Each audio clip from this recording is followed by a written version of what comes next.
இன்றைக்குள்ள லஞ்ச் என்னென்னு பார்க்கலாமா? இந்த வீடியோ நீங்கள் ஃபஸ்ட் டைம் பார்க்குறதா இருந்தால் சொல்கிறேன். நம்ம ஃபுட்டோட டிஸ்பிளே மட்டும் இல்லாமல் கூடவே சின்ன சின்ன ஹெல்த் டிப்ஸ் கொடுக்குறேன். நம்ம எப்போதும் மெயின் டிஷ்ஷில் மட்டும்தான் கான்சன்ட்ரேட் பண்ணுவோம். அப்படி பண்ணாமல் நம்ம கூடுதலாக மெயின் டிஷ் அளவு கொஞ்சம் கம்மி பண்ணிவிட்டு கூடுதலாக நம்ம ஒரு சில பொருட்கள் சேர்த்த போகிறோம். அதில் வந்துட்டு உடலுக்கு தேவையான எல்லா ஊட்டச்சத்தும் கிடைக்கும் அப்படிங்கிறதுக்கான வீடியோஸ் தான் நான் அப்லோட் பண்ணிகிட்ருக்கேன். நான் மெயின் டிஷ்னு மீன் பண்ணுறது கார்போஹைட்ரேட். நம்ம எப்போதும் கார்போஹைட்ரேட் உணவு தான் எடுத்துக்கிறோம். நான் சவுத் இந்தியாவில் சொல்கிறேன். கார்போஹைட்ரேட்டை மட்டும் நம்ம கவனம் செலுத்தாமல் கூடுதலாக கொஞ்சம் விட்டமின், கொஞ்சம் மினரல்ஸ், கொஞ்சம் ப்ரோட்டீன் அப்படி கொஞ்சம் கொஞ்சமாக ஆட் பண்ணி எல்லாமே கலந்த மாதிரி சாப்பிடும்போது உடலுக்கு தேவையான எல்லா ஊட்டச்சத்தும் கிடைக்கும். இன்றைக்கி வந்துட்டு மஷ்ரூம் பிரியாணி. மஷ்ரூமில் எல்லாத்துக்குமே தெரியும் ஹை ப்ரோட்டீன் இருக்குது.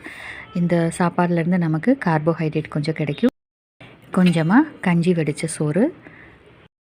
எதுக்கு பர்டிகுலராக ஒரு வீடியோலேயே கஞ்சி வடித்த சோறுன்னு மீன் பண்ணுறேன்னா, நிறைய பேர் வியூவர்ஸ் வந்துட்டு ஃபஸ்ட் டைம் பார்க்குறவங்க இருப்பாங்க. அவங்களுக்கு புரியணுங்கிறதுக்காக இது கஞ்சி வடித்த சோறு நம்ம சாப்பிடும்போது ஸ்டார்ச் இல்லாமல் சாப்பிடும்போது வெயிட் லாஸ்க்கு ஹெல்ப் பண்ணும். டயபெட்டிக்காக இருந்தாலும் ஓரளவுக்கு சுகர் கண்ட்ரோலில் இருக்கும்.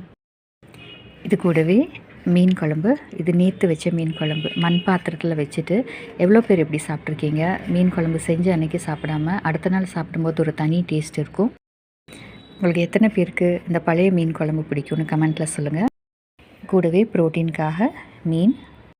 ப்ரோட்டீன் மட்டும் இல்லாமல் ஒமேகா 3 ஃபேட்டி ஆசிட்ஸும் இருக்குது. கூடவே விட்டமின்காக கொஞ்சம் வெள்ளரிக்காவும் தயிர் பச்சடி வச்சுருக்கேன். வெள்ளரிக்காயில் நீர் சத்து அதிகமாக இருக்குது, நார் சத்து அதிகமாக இருக்குது, விட்டமின்ஸும் இருக்குது. நம்ம பாடியை குளிர்ச்சியாக வச்சுக்க உதவும்.